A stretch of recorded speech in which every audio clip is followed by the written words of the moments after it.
Good evening, everyone. Welcome back, wherever you're joining from, and whether you're on YouTube, Twitter, Facebook, or whichever part of the country, karibu sana. So today uh, we are joined by a new speaker by the name of Dr. Sylvia M. Akinsiku. Yeah. So before we start, let's just do a brief introduction of the Kajiado we want and what we are all about. So basically, the Kajiado we want is a community-based organization that deals with the development and community matters in 8 different areas. That is, the first area is infrastructure. That includes roads and street lighting. So we champion for either the development of roads where they are lacking or the improvement of roads where they are in a bad state. We also lobby for water and sanitation, which is a very, very, very uh, it's a sector that is lacking. It's is lagging behind, especially in Kajiado. We do not have the proper infrastructure for water and sanitation. We also focus on environment and waste management, where we champion for the better management of our environment and waste. As we can see in most Kajiado towns, rubbish is becoming a huge problem. And so that's one of the things we are lobbying our county government and other government agencies and also non-governmental organizations to help and improve on that. We also focus on security and community policing just to ensure, to improve the security in our community. We also focus on advocacy for the vulnerable groups, that is children, women, youth, persons with disabilities, and also the elderly. We also focus on health and wellness, be it championing for the improving of the statuses of our hospitals, um, championing for uh, be it mental wellness.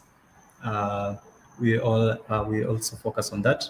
The seventh area that we focus on is education and literacy, so that we can improve the state of our schools within Kajiado.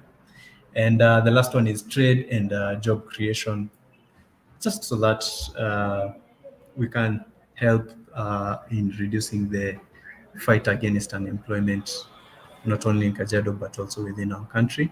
And we intend to achieve all those the different 8 different areas by creating awareness, championing for public participation, be it the whenever the county governments call for public participation, we try to spread the word.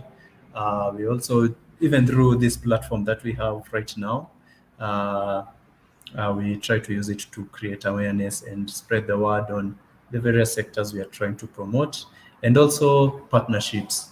We partner with different non-governmental organizations, organizations such as this one belonging to Sylvia, and also government agencies. We try to form partnerships in many areas as we can, so that we can solve as many problems as we can. And yeah, so basically that's just a brief summary of what the Kajiado we want is as a community-based organization. And now on to today's speaker. Um, so Dr. Silva is director and founder of Andy Speaks.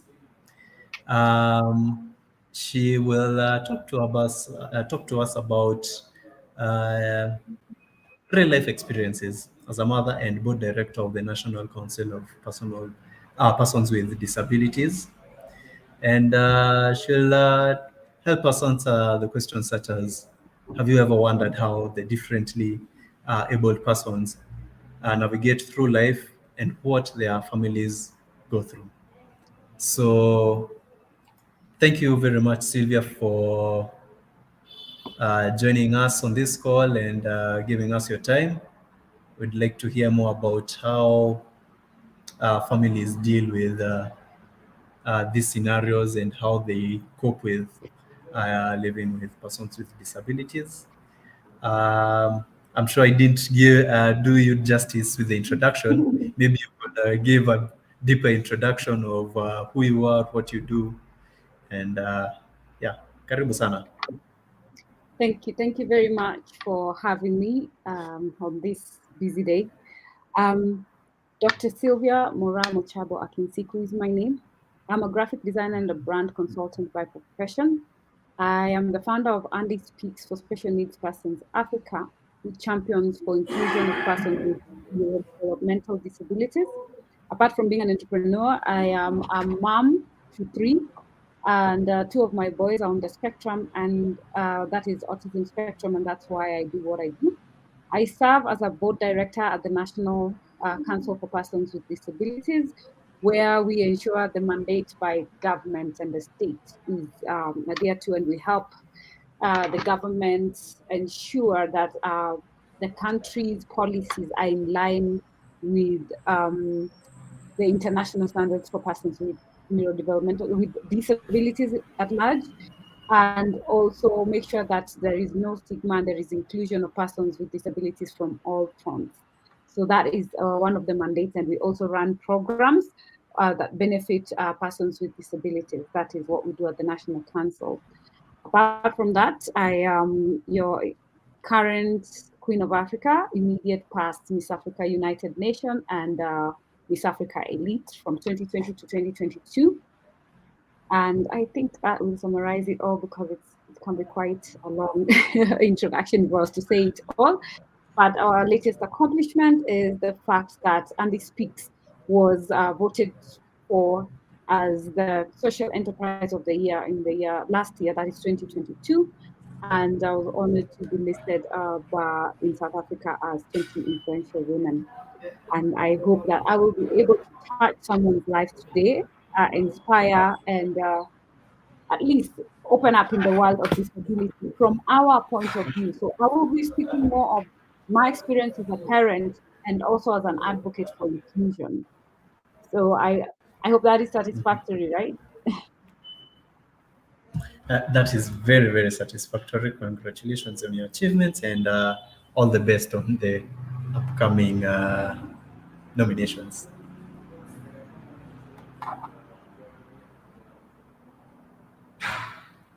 Hello? Okay. We can dive right into it. I think I lost you for a second. So most Yeah. of the time,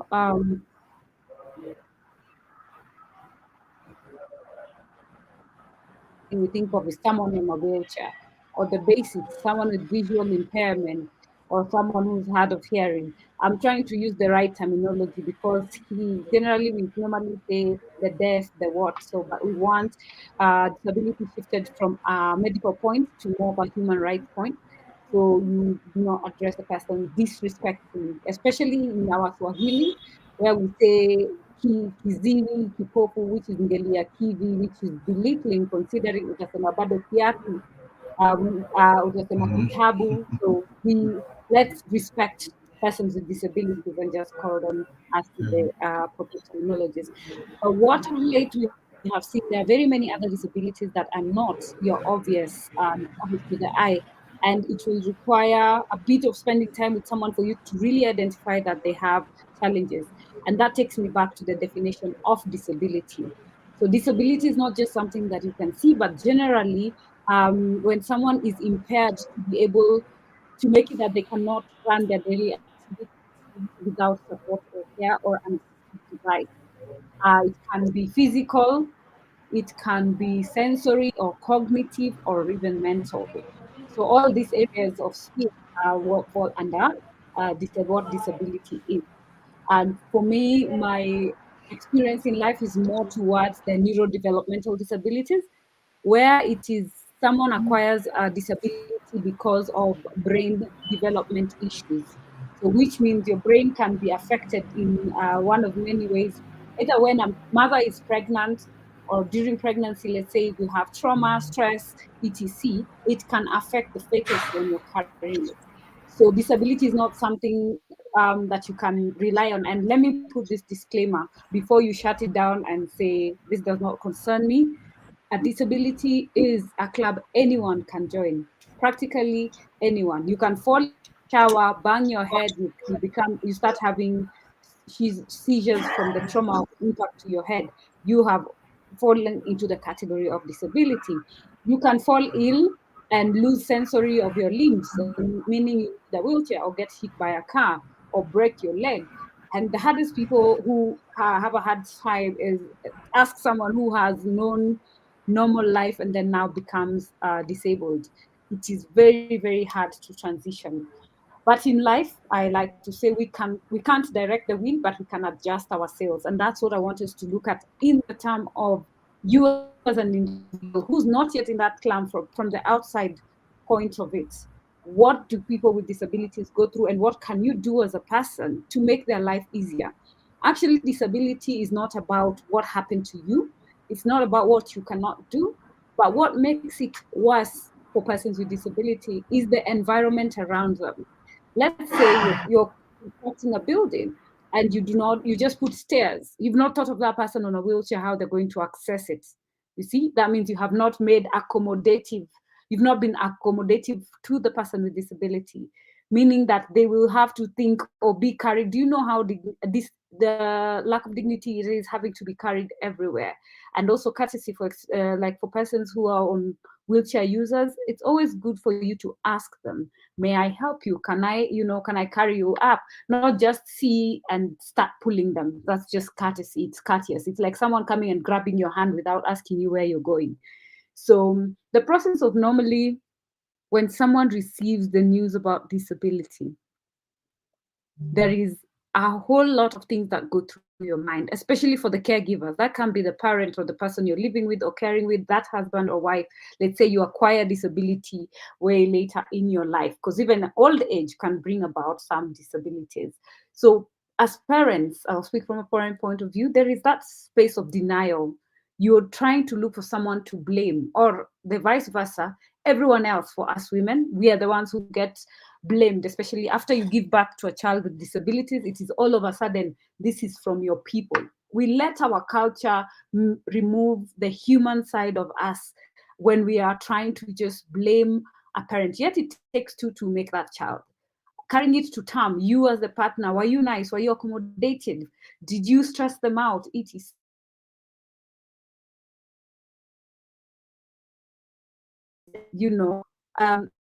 Then ways of be acquired. But when the person with a disability is going through this, they need school, be it at work. If you're that employer and someone gets an accident and all of a sudden they have to use a wheelchair, how much time are you giving them? How much accommodation? Will you create space for the person or shift their desk closer to the door so they don't have to squeeze through other workers to access their workstation? So they're very, very small things, but they mean a lot for someone who's having a disability. If it's someone who's visually impaired, when you're giving them the laptop, does it have JAWS or whatever other software that makes it accessible for them to be able to work? Because remember, disability is not inability. It does not mean that there is nothing they can do the minute they acquire disability.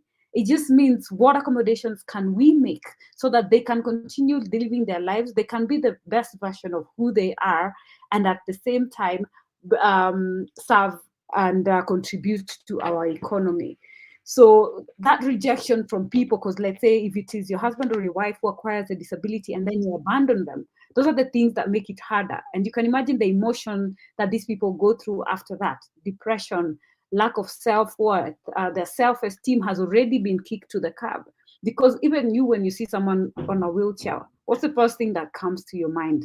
There is always that, either it's either pity, or there are those who get disgusted, there are those ones who are like, let me get out of here, as if it's contagious.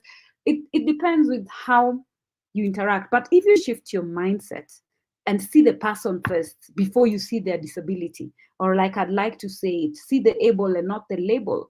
Don't look at them that this is a person with disability, but a person first. They are a person before you see what type of disability they have. So they might need people to talk to. They will need professionals to come to their aid and also guide them on what adjustments they need to make so that life is easier for them, because the environment is the greatest enabler of disability in society. I will dive to this autism disability, which is invisible.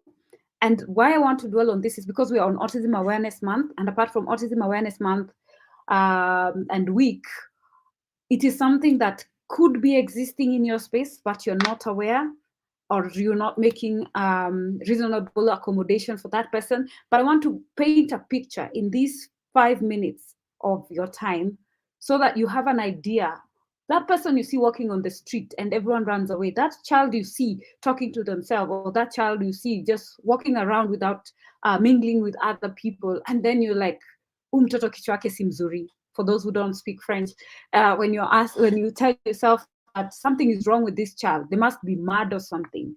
Let's take a look at what goes on in their mind for them to be the way they are, and what's in it for you to make it better.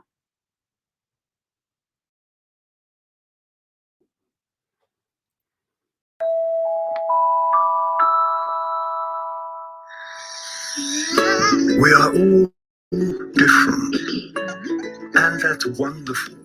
Some differences are easy to see: height, hairstyle, eye color, and so on. Other differences can't be seen: our favorite foods, fear, or special skill. Interestingly, the way we see the world is also different. For instance, what do you see in this drawing? Most people see a duck, but some of you might have seen a rabbit. Whichever you saw, you are correct. This is just a trick drawing to show you that all brains work differently. The brain is your body's computer. It works differently for all of us and controls how you learn. That's why we are all good at different things. How you feel, which is why we all feel different emotions. And how you communicate. Sometimes the brain is connected in such a way it affects the senses and how we perceive and read situations and interactions. This is known as autism. Many people have autism, so it's likely you already know someone who is autistic. And for this reason, it's useful to know a little bit about autism. The special wiring inside an autistic brain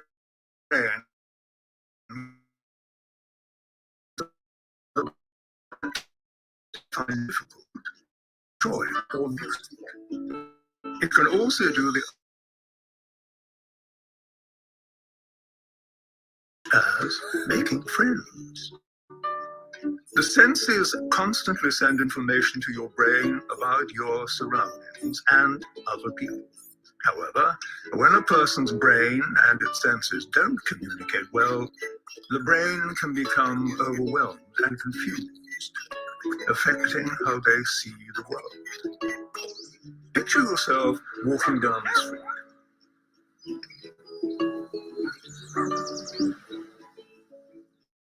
This is how an autistic brain may experience the scary, isn't it? How they feel. So even though there's chaos going on in their heads, they seem okay on the outside, unable to ask for help. We will develop behaviors to help us feel calm in uncomfortable situations. We may look away, hug ourselves, chew our fingernails, fidget, bite our lips, and so on.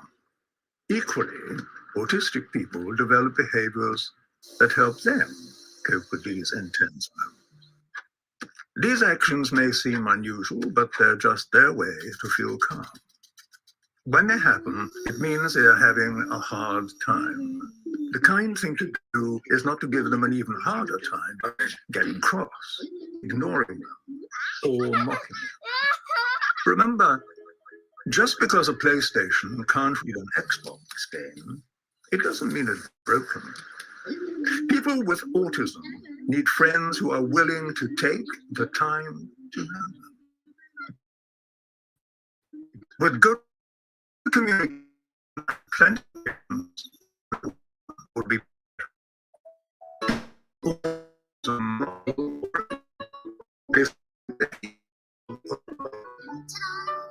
and what from their friends. They might just be able to share that feeling with us. Autism can make amazing things happen.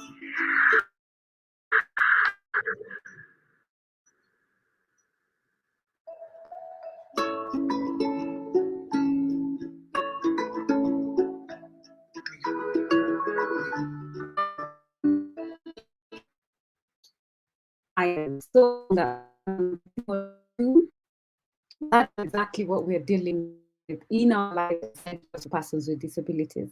Just to dive deeper, other than you yourself trying to understand this child that you've been given by God, you cannot return to sender because they cannot talk, they cannot communicate, they cannot take care of themselves, they cannot understand what you're saying, they cannot go to regular school, and no school wants them and no child wants to play with them because of all these things that they're processing and they're trying to live through. This is the other side of where you're trying to look for service. And that photo there, that is the kind of work you have to prove, because they're not, because like I said, I'm diving into the invisible disabilities because that's what we don't know about. And it always comes with other conditions. Like you find someone with autism having epilepsy, autism having cerebral palsy, autism having Down syndrome, and etc. It's called comorbid conditions. Or then there's after that, we as people around them, if we don't give them that support that they require, like let's say if you see a mother with a child on their back, the first thing, and it's a big child, because this is the story of most of my fellow cerebral palsy parents, and you hear them saying, imagine waliniambia ati ninatekeleza mtoto, meaning that put that child down, he's a big person, he should be walking. What exactly are you doing carrying them? But we've not taken the time to find out why exactly is this woman carrying this big child. Children with cerebral palsy cerebral palsy affects the brain in a way that your movement is impaired, different ways depending on the intensity. And this means that this child can depend on you if you cannot afford a wheelchair. For those who see wheelchairs and just think it is something that is very cheap, yeah. The cheapest wheelchair is between 15,000 to 20,000 if you're lucky. For the neurodiverse community who needs specialized wheelchair, which does mean that they don't have head control, so they need one that will put them together, also put their legs in a certain way so that they also don't get so. I don't know, we're talking about 100 grand plus. So when people say he is expensive, they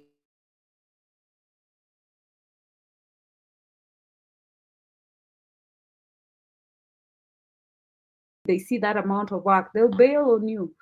Which employer will allow you to be going for therapy every other day and still get your salary? That is something that, unless, I don't know, you find an angel from where. So you find most parents also are, because the children are now dependent on them, they cannot work. So there's so many factors that change the lives of the people surrounding persons with disabilities and the persons with disabilities themselves. To give you an example of a non-verbal child, you imagine the way you know how to say what you want. Put yourself in the shoe of a child or even an adult who cannot talk. Maybe they were not privileged enough to learn sign language to sign to you that they cannot hear, and they're not aware how else they're supposed to communicate. If you are put in one day where you cannot utter a word, you lost your voice, how would you feel? How would the frustration get you? And that's why sometimes we call on to our leaders and say, when you're thinking about anything, practically anything, think about everyone. If you look at a person with disability as your benchmark of how you're going to make this thing accessible, and that means you're going to be solving a problem once and for all. A person with disability will not have to come writing appeals saying you need to make adjustments if you do it right from the first, from the onset. When you're in public spaces, service, a parent comes or they have a child who you cannot see any disability, just ask. Because most of us jump at them like, where do you think you're going? What makes you special? But not many parents can actually really struggling, we just want someone to just have a bit of empathy. Just because it's not you, just because you don't understand it, doesn't give you the right to be mean and rude to the person who's walking that journey. You don't know how many other times, how many other people have insulted, talked behind her back. We've had parents wanting to abandon or even get rid of their children because of the stigma that society bestows them. The amount of stigma and talks when you're talking about, oh, huyu mama nani pengine alienda kwa mchawi, or this, they went for witchcraft so that they can become rich. Yet they're there with you, maybe in a one-bed apartment. Which riches did they sacrifice to be there with you? Or they ask you to help them, and you feel like, no, me, I can't deal with this. It doesn't cost much, because most of those parents who are around and taking care of a child or an adult with disability really need your support just to rest or even sleep, because you can imagine not having time to yourself at all, like you're at the beat and call of your child and the dependents. Access to some of this, access to devices, you're also very, very expensive. I'll give you an example. For persons with epilepsy, their budget on top of everything else ranges between, the cheapest you'll find in a month, 500 if you're using something like one tablet of, let's say, Ritalin or something, to 35,000. And this is proven. I have data that I can show you that has the costs of medication just to control convulsions, because for our children, when convulsions happen, that means you're losing brain cells. And we have kids dying out of this because a parent sometimes might not know if it's a first-time parent. So educate yourself on like first aid. If someone is having a convulsion next to you, what do you do? If someone on a wheelchair falls, how do I carry them? If someone on crutches falls, what is the respectful way of handling the situation? If a person who's visually impaired wants to cross the road, how am I supposed to tap them to let them know that I want to assist? Which part do I give them so that I can act as their aid? This past weekend, I was with a friend of mine who's visually impaired. I had the honors of being in her space and her in my space for long, and I realized it is not easy. We take our sight for granted so much. I was like, how? And she told me, I live alone. And I'm like, how do you live alone? But now, being with her the whole time, I was able to see, like when you walked into the room, we had to do like a recce, go through, this is this one, this is this one. I'm thinking like, how many environments do you have to cram? How many steps from here to there? Which light, which button to press? How to warm your own food? How to go to the fridge and find what is where? It is a whole lot of work. So when you're out there insulting someone, I beg, think twice, because you never know. Even an illness can bring you to lose your sight, or you're walking, there is a blast or something goes into your eye, or there is an array. And that's why I said it is a club that anyone can join. So let's make sure that at least as we are interacting, let's be open. Let's not segregate them. And for those who are in the system, when you're thinking of policies, because Kenya, we are very, very good in policies. I tell you, we have signed everything. But when it comes to implementation, and you hear someone complaining in the office, oh, I've been asking for this accommodation, like I need a guide. A guide is that person who assists you. So it's part of like your assistive devices that you require. And then you there in HR, you're like, you can manage. Put yourself in their shoes first. Why are they asking? Go read, go educate yourself. Yeah, so that at least you're able to be supportive for them to just have accommodation around them. So all these things is what makes their life easier or harder. One person, and you see that transition from, let's say, people who are okay and then they acquire disability, that transition point, how you treat them, will either make it easy for them to transit safely, easily into regular, this new life that they're getting to know, or make them give up and not even be able to make milestones and move towards, or actually commit suicide. So the spoken word is actually something that is very, very strong when we are looking at issues, disability and persons with disability. So navigating our systems, like I've just painted for you, is usually daunting.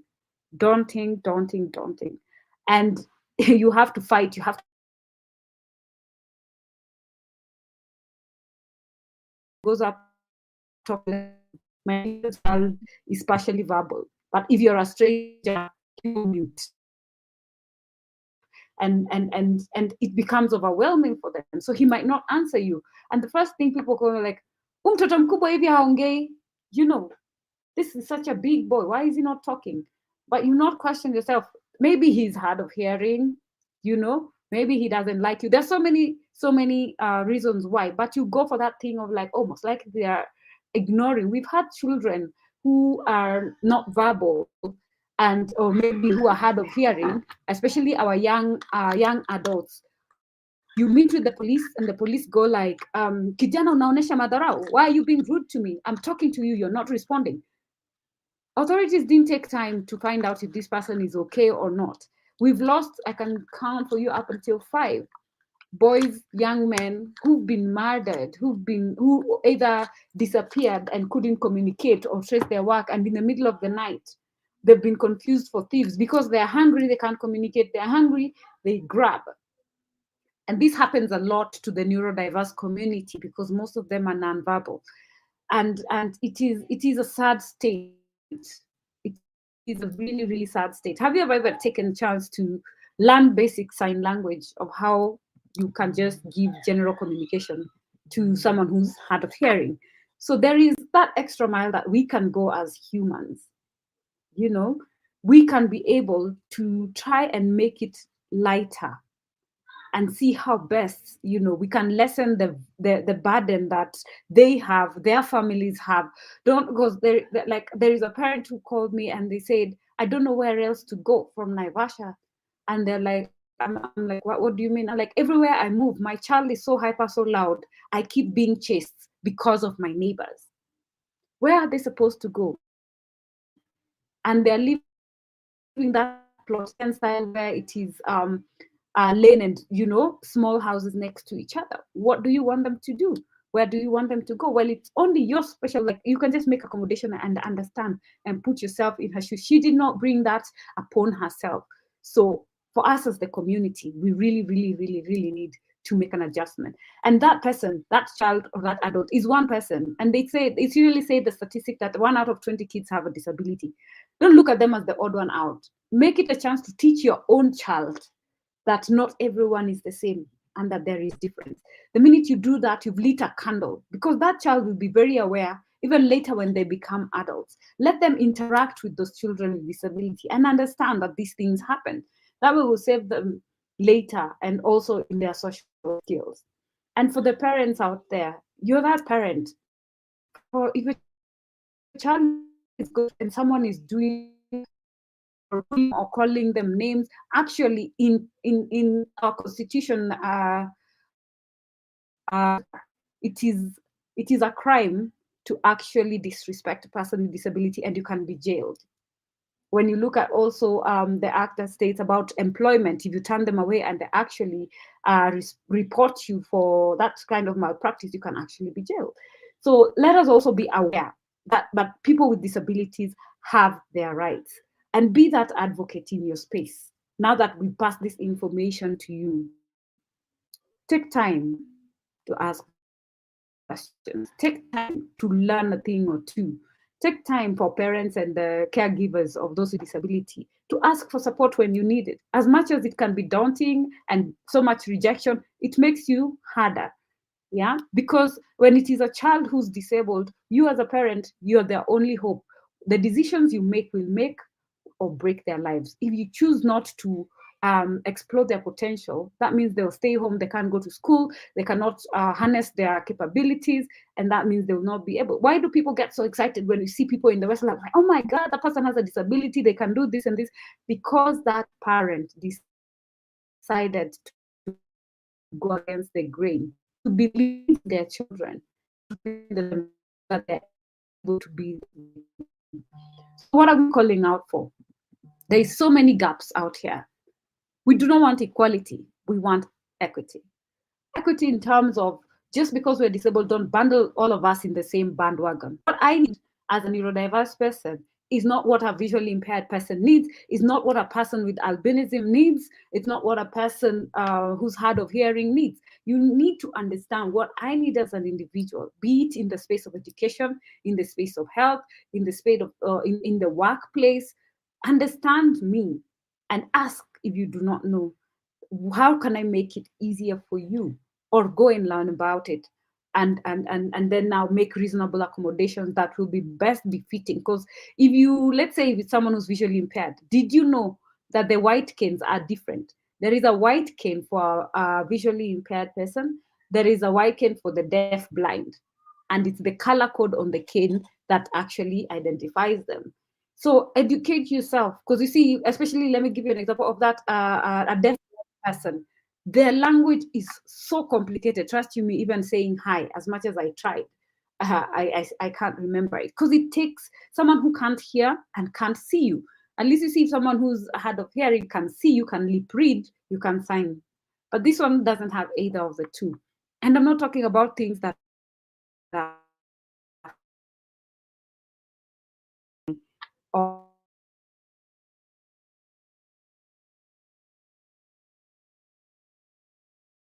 it comes to education, let's at least teach them how they learn. Because I'll tell you, of my two, they're totally different learners. There's a tactile learner, visual learner, audio learner. So understand how they learn, and then now make those accommodations also, and or change up the system so that you learn how they get to understand. For example, if your child is in school and every time they keep saying English, they're failing, has it ever crossed you that the person could be dyslexic? Your child is forever failing in mathematics. Instead of branding them stupid, has it ever occurred to you that they could have dyscalculia? So even the teachers in leadership, they can make or break that child's future. Instead of branding that child stupid and saying, I'm not going to pay any attention, take time to understand what if. So that's why we want to advocate and make sure we understand, so that we are able to assist this person with disability and challenges early enough, so that they're able to integrate themselves in the system. Because remember, if we put them, I know there is this thing about special schools, integrated school, and people look at it like jargon, but at the end of the day, a special needs person will go to a regular life when they become adults. There is no special world where they're supposed to be going to. So we really, really need to have that harmony. And also we do it also from all angles. Let's start teaching and learning about these accommodations all the way from our school sets. When we are talking to our children, when they're kids, when they come and tell you something, oh, I met this child, they're like this, take time to understand, take time to educate them, because you're building the future leaders who are supposed to be the ones who are changing this world. And as persons with disabilities and caregivers, we're all in the same storm, but not in the same boat. And that goes back to my greatest ask: equity.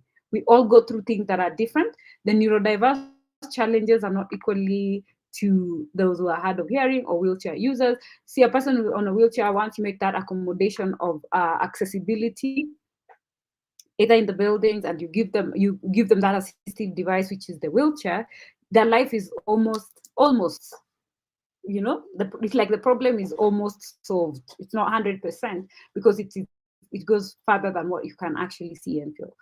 But then if you compare that to like the video we have seen, a person on the autism spectrum, they can't speak, they can't tell you what's going on. I can tell you, as a parent, there is one thing I always tell myself: I wish I could know what my son thinks. Like, I see him quiet, and I'm like, what are you thinking? What exactly? Oh, there are days he will just burst out laughing. I'm like, okay, where was the joke? And I have no idea.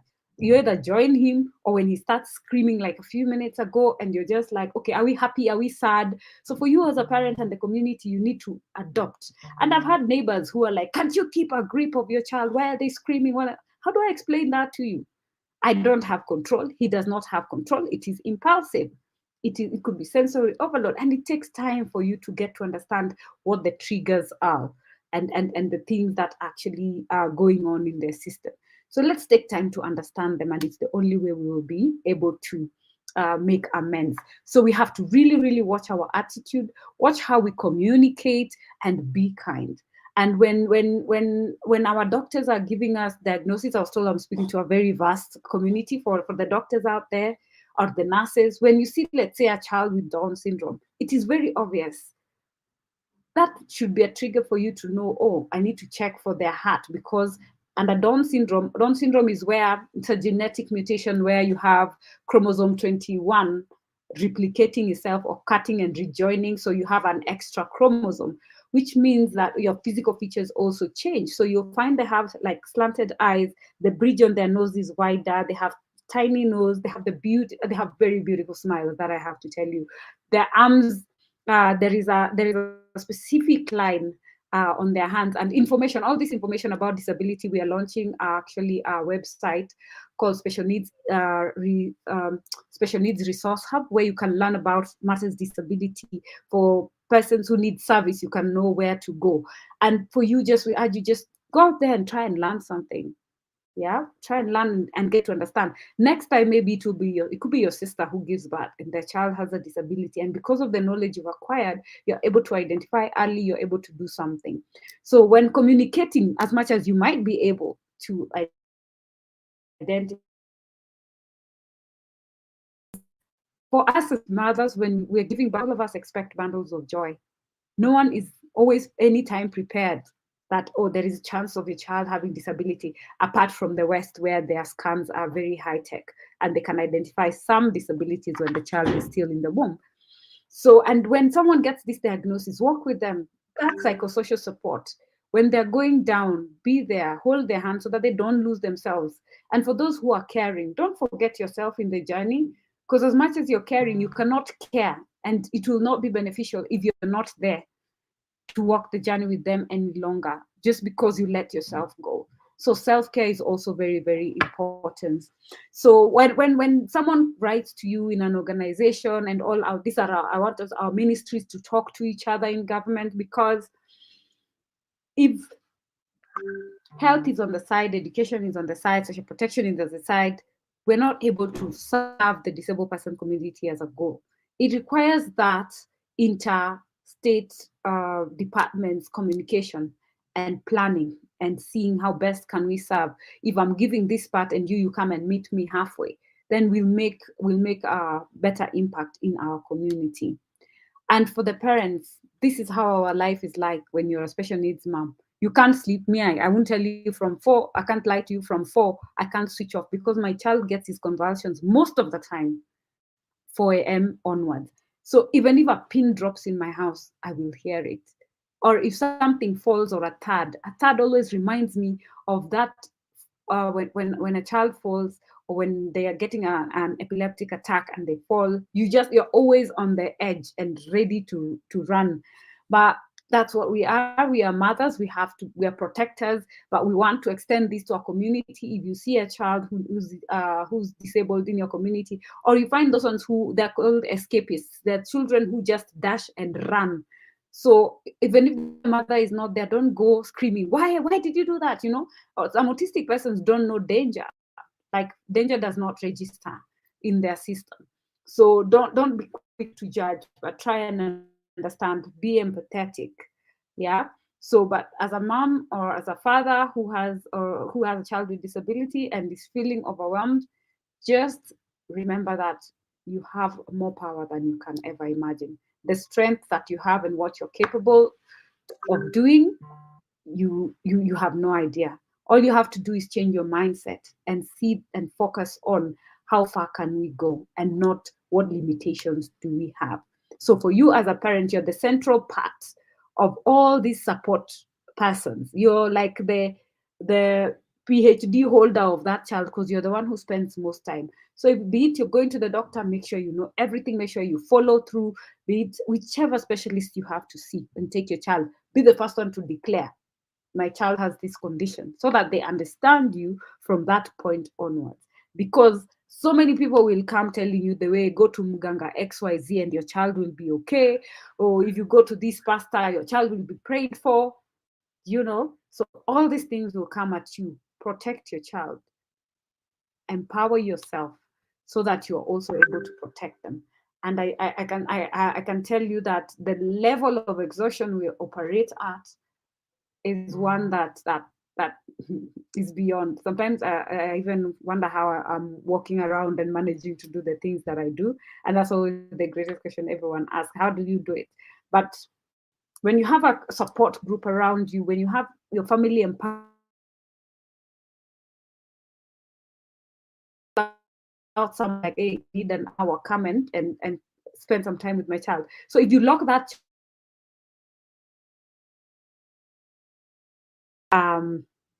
the support that you need and invite them out, because most of people will be like, come for, but there is a rule in the house, in my house. If you invite a child, one of my boys, most of the time it's usually the eldest, for a party, and you say, come alone, my friend, there is no going. It's either all of us or none of us. And that is something that you build in your children so that they're also the voice to protect their siblings, because they're always there for them and they'll be able to see things that maybe you might not be able to see, especially when they're out there playing.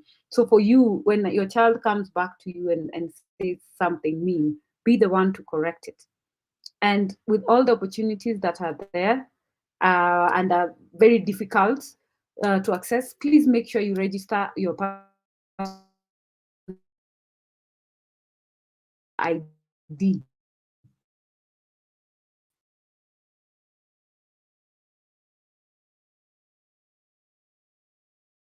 No ID, no entry. Or without your ID, you can't do your M-Pesa transactions, etc. So take that extra mile and make sure your person with disability is registered so that they can access all the benefits that are there in the system. And then they can be empowered and they can also live a dignified life. And for those who are not aware, on Friday, we will be having mass registration for this at the University of Nairobi from 8 in the morning, and also a medical camp specifically for persons with disabilities. And also we shall be having education assessment. As for those who just say, oh, mefika age 1, 5, 6, I'll put them in school. For our special needs parents, our children have to be assessed so that they're told you can go to this school at this level, because they don't learn the same things your children learn every other day. Their classes entail learning how to dress, learning how to feed themselves, learning how to go to the toilet, learning how to dress up. Those activities of daily living that for you, you woke up and you grew up and it was normal. There is someone somewhere with a disability that makes it impossible for them to take care of themselves. So in conclusion, I'd like to say, please accept, embrace persons with disability. And if it's a family, plan for them. Because our greatest fear is, when I die, what will happen to my child? And that's why I do what I do, because on the next parent who gets a diagnosis has to have an easier life than I had to. I want the next person who gets a diagnosis or who becomes disabled to be so empowered and know that it is not the end of the world. And for us as parents, it is about raising and celebrating the child you have and not the child you thought that you would have. It's about understanding your child is exactly the person they're supposed to be and where they're supposed to be at that specific time. And if you're lucky enough, like me, they might be the teacher who turn you into the person you're supposed to be, which is living your purpose. And for me, that is what disability has become. My kids have become my true north to fight for the rights of persons with disability, and specifically those who cannot fight for themselves. And so we are here to be their voice. So thank you very much once again. Dr. Sylvia Muchabo Akinsiku is my name, the founder of Andy Speaks for Special Needs Persons and the board director at the National Council for Persons with Disability. Thank you very much, and open to questions.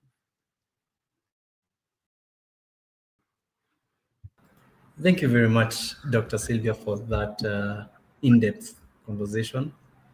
Now I'd like to open the floor to questions from our viewers, and I can see we have a couple questions trickling in. First question is, what help does the persons with disabilities get from the government, and how can they reach out? Okay. From the government, there are different programs. So we have under the Nyumba Kumi initiative, in your local space, you can actually get support from there. If you didn't know, every devolved government has a budget for persons with disability. If you want school fees, go to that CDF. There is a percentage for persons with disability, and knowledge is power. Go and demand for it. When they're saying persons with disability, women and youth, that disability portion goes unclaimed and goes back or is redirected. So let's claim our space and actually take that up.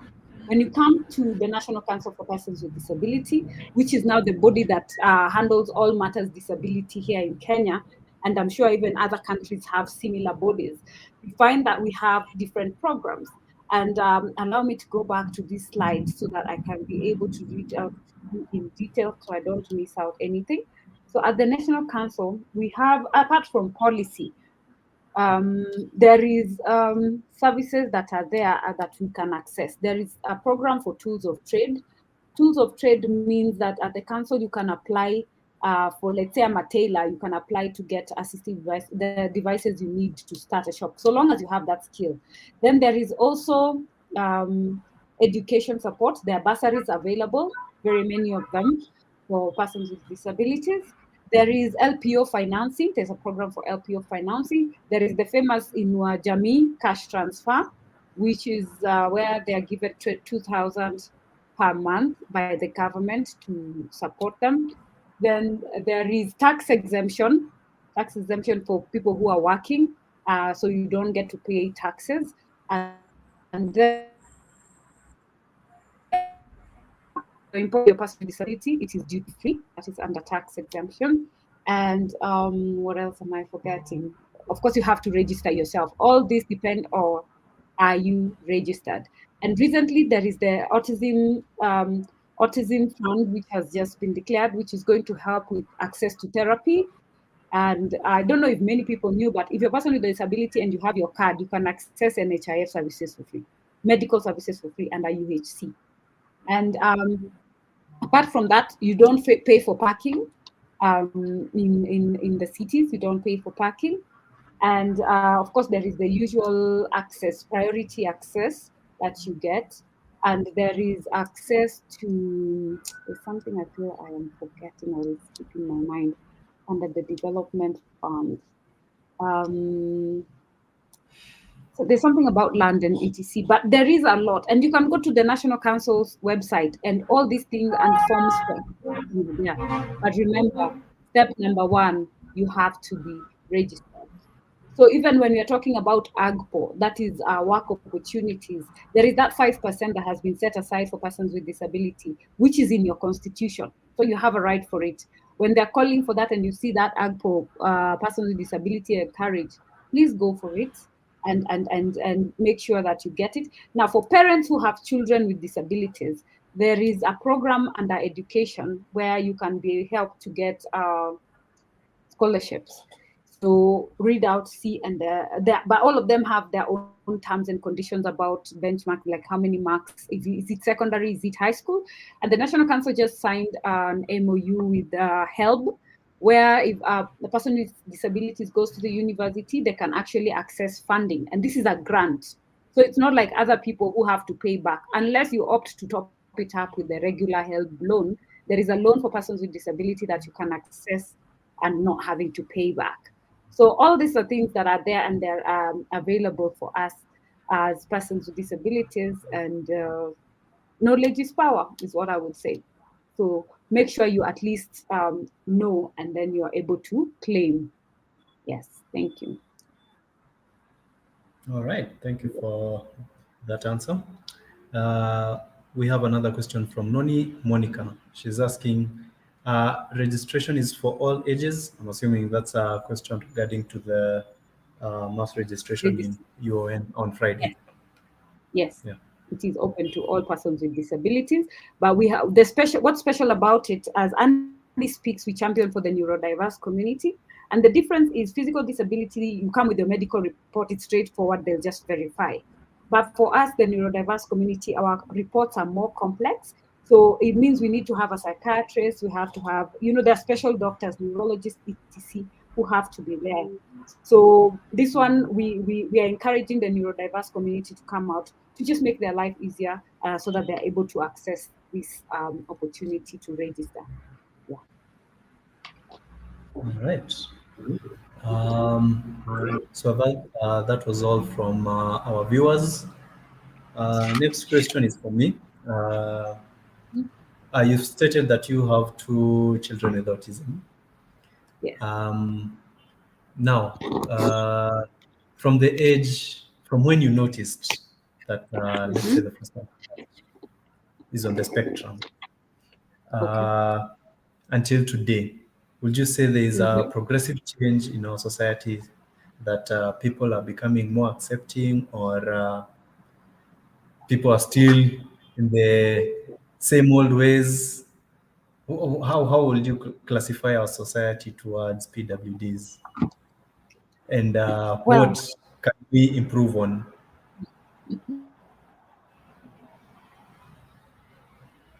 as a parent, I might accept my attitude, your choice of how you're going to embrace them. It depends with where also. I've seen institutions where I've walked in with my child and I've not had any issue. Like at NTSA, I walked in like the watchman was not kind enough to me, just to paint the picture. The watchman was not the watchman, like the guards who tell you line here, line there, was not kind, because it was like, oh, I was like, no, no, no. So I didn't, there are days we get tired as parents. I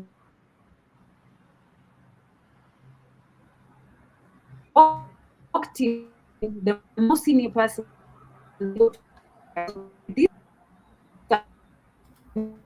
and it's a foreign space. Change is not something that they're very good with. So those ones came to me, put me in a special room, sorted me within 10 minutes, I was out. But you see what that means?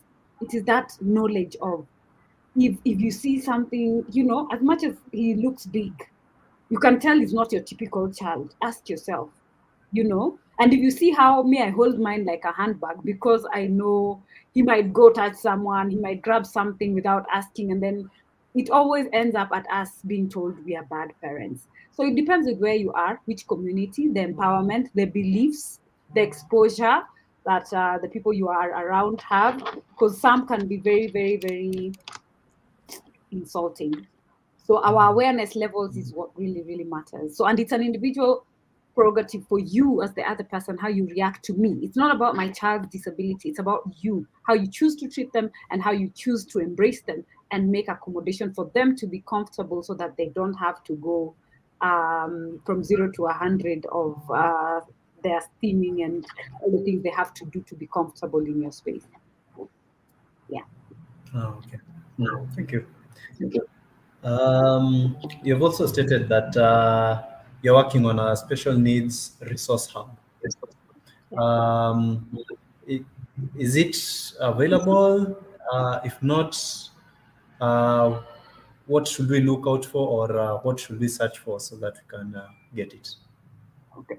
So the resource hub is being launched on Friday at the UON. As we flag off, we're in Autism Acceptance and Awareness Week, and month of April also is Autism Awareness, and the 2nd of April is World for Bikers. So this year we are cycling from awareness on autism. So what we do, we'll have that medical camp, and at the same time we'll be launching the hub, which is www.specialneedsresourcehub.org. That is the one we'll be launching, where you can find your service provider. If you're a service provider also for persons with disability, you can apply to be listed. We are trying to get rid of the people who are perambulating like professionals and causing harm and taking advantage of caregivers, because you got a diagnosis and you don't know where to go. I've been told I have autism. I read the net, I feel like I'm losing my mind, because there is a lot of things and I don't know what is right, what is wrong. So we're just making the correct information in the right place and in one place. Like all the questions about government benefits, there, which side, which government, which forms do I apply? We've given it all for you in one form. Okay, thank you. Noni Monica is saying great information. Thank you for having this conversation. All right, karibu sana Monica. Just for clarification, you've said the site will be www.specialneedsresourcehub.org. O-R-G. Yes, yes, yes. All right. Then I'll just type this into the chat so that any future viewers will have access to it. Thank you very much. Yeah. At this point, I don't think we have any other question from our viewers or any listener. Um, yeah, I think now we can close the session. And yes, one Yes. thing. There's one question that normally has been coming like, okay, so we have the ride and how can someone participate, right? So for the session we've had, now I'm lighting this candle for you to go and learn and educate someone else. And if you see that parent who needs this information, kindly share the information, because sharing is caring. So apart from that, we are also, you can choose, because apart from in the projects that we have the neurodigest, where it's about raising people awareness and advocacy for change. We have the Ride for Autism Awareness that I've just talked about, from here to Kilifi, where we are still accepting donations to make it happen. You can adopt a rider, and you can go to our website and make a donation. Our M-Pesa, you can go to Mchanga and say Andy Speaks. It will come there for you to understand. Because the other thing we do is we are setting up, and I would like to encourage in the community. I know we've been getting a lot of requests from Kajiado that there are no special schools. So what we are doing is we are setting up therapists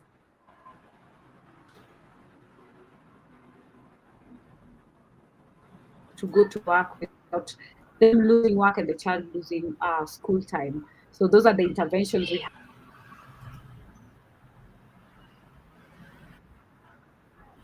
And we are working on more, as like we just mentioned about the resource hub. And if there is anything you feel that we could do better, we're always open to conversations. Yes. All So right. it will be awesome if people can chip in and also help us make that goal happen. Because at the end of the day, it's just because I've walked the journey, I know the pain. I'm just trying to make a difference as one person. But if we come together and all of us, let's say, decide tomorrow we are not eating lunch, we are doing that 540 towards autism. Can you imagine how much you can do for that child, because they are whatever they require, that service that's going to go on Friday, of course, is going to be costing something for all the ones who will be coming to attend. So support will be highly appreciated, by in short. Okay. And for those who would like to assist or send a contribution, what channels should they use? Okay, so we have Mchanga that is online. If you go to Mchanga, Safaricom's Mchanga, and just type Andy Speaks, it will come up. That's one. Two, we have a pay bill. Our pay bill is 328871 at the account. You've said the pay bill is 2? No, 32. Okay. Yeah, 328871. So the account, you write any of our projects that you feel speaks to you, if it's the medical support for the neurodiverse, if it is the ride, all of that, you can just indicate that. If it's the ride, you can write RAA, that is Ride for Autism Africa. So let's be the change we want to see. Our Harambee spirit needs to come back so that we are our brothers' keepers. All right. Thank you very much. And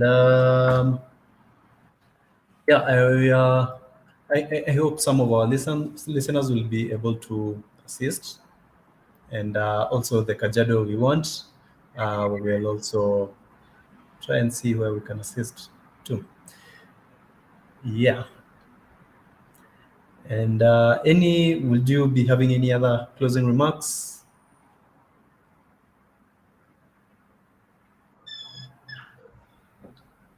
Hello. Sorry, I didn't get.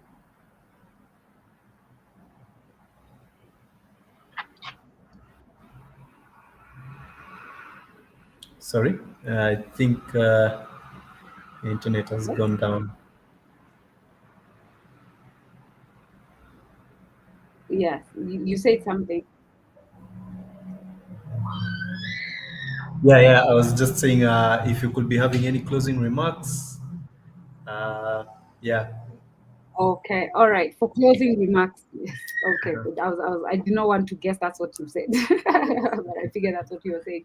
So I'm also split, like he's screaming, so I'm trying to figure out what exactly is going on. So for you who's whole, be very, very thankful. For who used to think that disability is just something weird, it's not someone's fault. They did not bring it for themselves. All of us wish for good health, long life, and perfection, but God himself is the one who decides. So next time, just be kind, have some empathy when you come across a person with disabilities. you do not know their story. Take time to listen and understand. Sometimes all they want is just someone to listen and love them for who they are without judgment. And if you're in a position of power, please make the adjustment. When you see a call to action, a petition to sign on behalf of persons with disability, take that one step. If you hear a call of something, if you don't have, you can share. Someone else will also be able to support. So just do something. But that ocean, the ocean in a drop of water in the ocean does not mean anything. But if you put a drop of water on a leaf and you see the rainbow it can create, then you will know the impact you as one person can make in this world. So let's take the mantle and move forward and be the change we want to see. And accept our children and embrace them for who they are and not what we wanted them to be. Oh, thank you. Thank you very much. So to all our viewers and listeners, if you are within Nairobi, karibu sana to UON. Maybe you could share the time at which it is starting.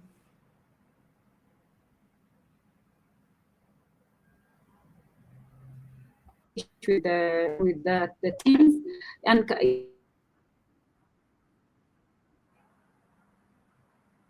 Twitter handle, that is Andy Speaks #4, or Instagram, that is at Andy Speaks, and you can follow us for more information and to see how it goes and what we will be doing. And we intend to have fun while at it. And if you believe you're a rider, then as well come on board. You can even escort them just until at the river, but you have good pain. So let's feel a bit of pain on behalf of those who feel it every day. Thank you. Yeah. All right. Thank you very much, Dr. Sylvia. I think on that note, we can close our meeting today.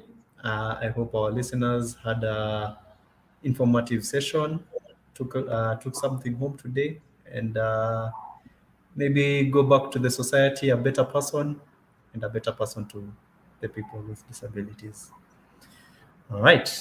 On that note, asante sana, Dr. Silvio.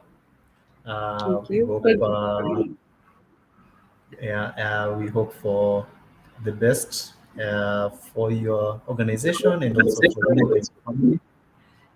And maybe in future we might have you again, hopefully, Anytime. on our platform. Anytime. Always welcome. All right.